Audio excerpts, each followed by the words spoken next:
Hello, everybody. This is Ezra Suber coming to you with the 3F podcast: faith, family, fatherhood, changing families' destinies one father at a time. I want to share a concept with you that has helped me out some, but I hadn't shared before. I would study successful people on a regular basis, and I noticed something that a lot of them had. A lot of successful people had a coach. And what really got me going was I'm a big football fan. If you know me, you know that. Big fan of one of the great local talents, might be the greatest football player to come out of the Virginia area. Russell Wilson came out of Richmond, Virginia, I believe Colgate High School. And he has one of the best attitudes out there, bar none. Very positive, very upbeat. And I read that Russell Wilson, of all people, had a mental fitness coach. And I was like, wow. So I made a decision to do that, to get a coach also. And I've always had mentors in my life. And it was one of the best decisions I ever made. So I was talking with my coach the other day about fatherhood. And I was saying, I feel like I'm struggling a little bit with connecting with my oldest child. It's frustrated sometimes. I'll call him and he won't call me back, or it might be days later, or I may text him and I may not hear from him on the text. And I say it's frustrating because I feel like I'm being taken for granted. I'm not being appreciated. I don't want to share this because I know there's some other fathers out there like that too. Sometimes we talk about fathers who are not in their children's lives, but sometimes you got fathers that are reaching out and the child ain't reaching back. That's the other side of the equation too.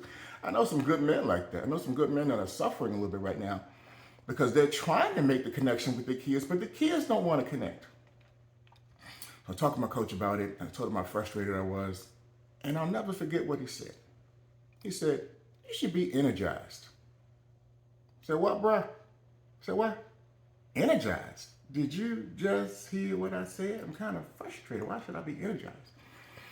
He let me know that most blessings, and it's something I say, most blessings start off as a problem. So what he was telling me was, this is the beginning. You should be excited because this is the beginning of growth. And he taught me some strategies, and I want to share those strategies with you. He said, one thing, don't assume the worst. Don't assume it's just disrespect, he doesn't care, whatever. He said, a lot of times it's a lack of awareness, lack of communication. Don't assume the worst. And the other thing he said was, you got to talk and do something called creative complaining. And I said, what's that? And this is what he taught me. This is what I said to my son. I said, son, sometimes when I call you, you don't call me back. When I text you, you may text me back 4 or 5 days later. And to be honest, it feels disrespectful. It feels disrespectful. It feels like I'm taken for granted. It feels like if I didn't talk to you for a year, you'd be like, I'm good. And I'm thinking like, this doesn't make sense to me because there's so many young boys that would love to have their father in their life. And I think you take me for granted. And I get it because I've always been there. And sometimes when somebody's always been there, you just get used to it. But you got to remember, your father lost his mother at 18. I lost my father, as I got into my early 30s. So these relationships to me are a big deal. And I know you've never lost anybody, so maybe you don't really see it. But it's a big deal, and I'm not going to always be here. So we need to figure out what we can do to solve this issue. And because my coach said it can't be something that just I do. He says it has to be something that we both agree on. That child has to buy into it. That child has to be part of the solution so that they can own it too. So I said, well, what can we do? And what do you think we should do? And my son was like, you know what, Dad, you're right. Sometimes I do kind of get into my own world and I just kind of get into my own lane, and that's not good, but it's nothing against you. I appreciate you. I love having you as my father, and that's something I got to work on. I got to work on that. You're right. So that was cool. Then we talked about it, and then we came up with a solution. We said, okay, so this is what we're going to do.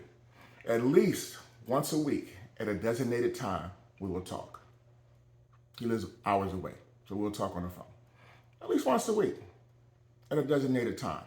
We're going to talk. And we started doing that, and it started paying immediate dividends. And I literally would even sometimes prep for a little talk, like it was a business meeting or something, because there are certain concepts and things I wanted to share with my son that are really important.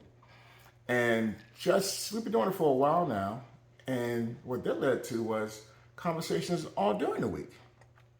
Even led to us working together at times. So our relationship has gotten better. And just yesterday, he said, Dad, I'm glad we started doing this weekly talking thing. It's really helped me out a lot. It's really helped me grow. It's helped us grow, me and you grow, as family, and that was a really good idea. And we're going forward from there. Just getting started. So I just wanted to share that with you because this series is called Presence of a Father. It's going to be a 4-part series. This is part number 2. But I'm just saying that as fathers, we have to be there. And sometimes you got to strategize because sometimes these kids are not into communicating. They just want to be on their phone all day. But I told my son, I said, I have a responsibility. I have a responsibility to my Father in heaven. I'm supposed to lead you. And I'm not going to not be in your life. So that's just not going to happen. So we're going to have to do something. And I was telling him too, I said, plus you have to have this mentoring from me and leadership and guidance because otherwise, how are you going to know what to do when you're young, when you're a father? And I told my son, I said, I don't just think about you. I think about the kids that you're going to have and those kids, and those kids. And we have to start a legacy in this family of men who talk to their kids.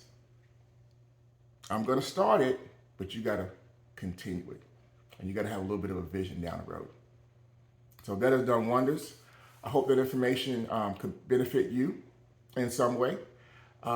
We all got to work with each other. And when I do these talks, I'm not talking to you from the standpoint of I'm the man, I got it all figured out, I'm the guru, and I'm trying to teach you. No, I'm a man that's learning, and I want to share as I learn, but I do care. That's important. I'm into that. I'm into being a father. It's a blessing. I don't take it for granted. Remember sometimes, guys, how you felt when you first found out you were going to have a child. You're probably excited. We shouldn't forget that feeling. It's a blessing. It's an honor to be a father. So, if you like content like this, hit the subscribe button. Subscribe to the 3F podcast. Hit the bell icon so you can be notified when we have different content. And share. Share. Is there someone that you think maybe should hear something like this? I think there probably is. Till next time, to become over part 3 of Presence of a Father. This is Ezra Suber, Faith, Family, and Fatherhood, building families' destinies one daddy at a time. Thank you.